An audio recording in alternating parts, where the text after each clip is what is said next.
Hello everyone, welcome to another video. I am Ryder of Dinosaurs. Today we're going to address the claims of this gentleman, Glenn Hall, and his simplest irrefutable flat earth proof. But before we begin, please allow me to say two quick things. One of them is I've been away for a while, unfortunately, and I do thank my subscribers for not quitting on me. So going forward, I should be putting videos out regularly, so thank you for waiting.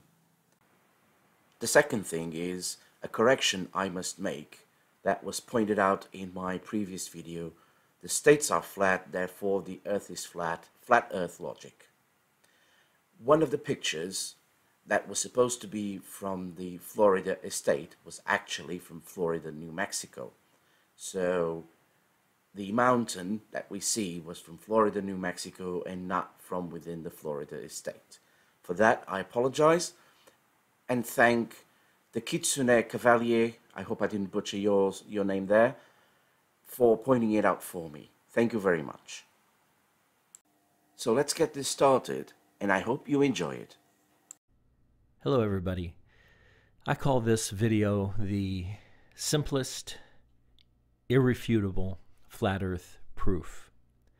Why do flat earthers always say it's irrefutable, 100% proof, 120% proof? For this video, I will introduce a counter of sorts that will count how many times he says certain things, how many times he misunderstands stuff, how many evidence of flat earth he provides, etc. For your benefit, I will be speeding up some parts of his video because I don't want to make this video longer than it should be. Let us continue. Now I know there's going to be some people who will watch this who know me personally, and people who know me personally know that I am not a fool. I have a degree in math. A degree in maths? Great. I'm excited. Finally, are we going to see some mathematical equations towards calculating your size of the moon and how far it is? Is this it? Is this for the first time a flat earth video with that information? What do you think? And I have a Juris Doctorate.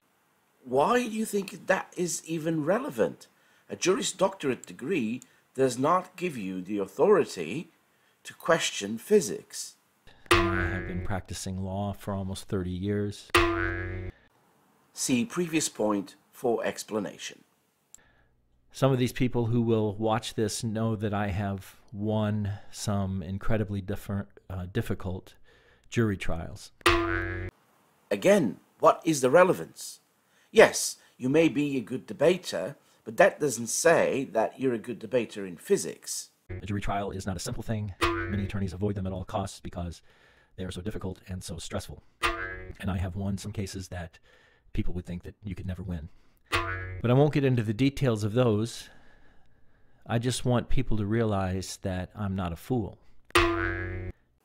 You keep saying you're not a fool. I have not seen proof of that yet, and I have not seen the proof that you claim that is irrefutable that the earth is flat. When I first heard about the flat earth a year ago, or a little more, I totally ignored it because I thought, come on, that's foolish. And that's natural, that's normal. Because we've all been brainwashed by scientism, by those priests of a new religion who believe in science, who believe that science, when you understand science, it dispels all notions of a God who rules in the affairs of men and who created the earth. Well, I would tell you, before I met the Lord, the true God of the universe, over 40 years ago, when I was a math major in college, I turned totally away from faith, and I did believe that math was God. I did. Because math seems to explain everything. But we have been deceived, and I want to show you the simplest, irrefutable flat earth proof. Finally. Let's get started. Oh, by the way, Get on with it. I do want to recommend Robbie Davidson's new video on scientism. I will put a link to that in the information box below. I encourage you to watch that. It's very well done, and it really explains a lot. So let's look at the first flat earth proof. After 2 minutes and 45 seconds, he finally gets to his point. You see the globe. Now consider an airplane. Yes, I can see the globe and I can see the airplane. Okay, this airplane is going to fly always at a level altitude with respect to the Earth. And any of you who have studied the flat Earth ideas know that there is an equation that describes how much curvature is in the Earth from given distances, and that is defined as 8 inches times the number of miles squared. So that if you go through that calculation, you can figure out how far below the horizon something should be from a particular distance. I fail to see the relevance of this equation to do with the airplane flying. But I'm sure you're going to explain it, aren't you?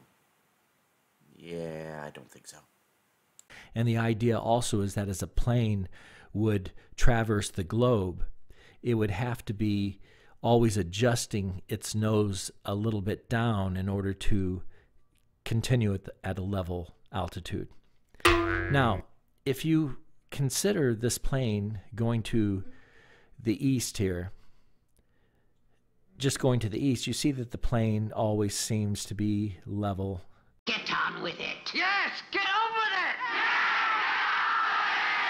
it. With respect to the Earth, and then, if it keeps itself at a level altitude, then it would just simply land. So let me get this straight. A plane flying east on its side, as you show, at a level distance from the ground, apparently, will fly east until it lands? I don't get it. At a country on the other side of the globe, okay?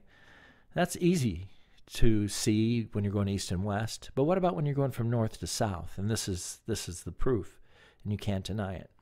You keep saying that, but I haven't seen any proof yet. So you start your journey at the Arctic, as far to the north as you can. And you begin to go south. Now notice, as I'm going south, I have to continue dipping the nose of my airplane. Have you seen how big the airplane is compared to your globe? It's the size of the bloody continent of the bloody North America. Are you kidding me? How big do you think the planes are, and how small do you think the planet is? In order to stay level with the ground. Now I'm going to continue all the way to Antarctica. Now notice I'm continuing to dip my nose down to stay level. Because your airplane is the size of a continent. With the Earth. Now I'm going down. No, you're not. You're going south. Down is towards the center of the planet. Into South America. Continuing to dip down, and finally I get down here to Antarctica. And look at that. My airplane is upside down. No, it's not. At that angle, it's flying down towards the Earth. Well, you're going to say, well, we know that people that are in the southern hemisphere are still standing right side up. Everybody stands right side up on the Earth. We know that. But yet you just flew down here. You're upside down. Again, no, it's not. Down is towards the center of the Earth. You cannot refute that. Your airplane is upside down and your head is facing down. It has to be true because you have had to adjust your nose by a full 180 degrees so that now you are absolutely upside down. You can't deny that proof. All I see is a grown man with a globe, an oversized, not to scale of course, airplane, misunderstanding how gravity works, and claiming things without a shred of proof. So he keeps claiming that this is the proof, but we see none, because nothing is to scale.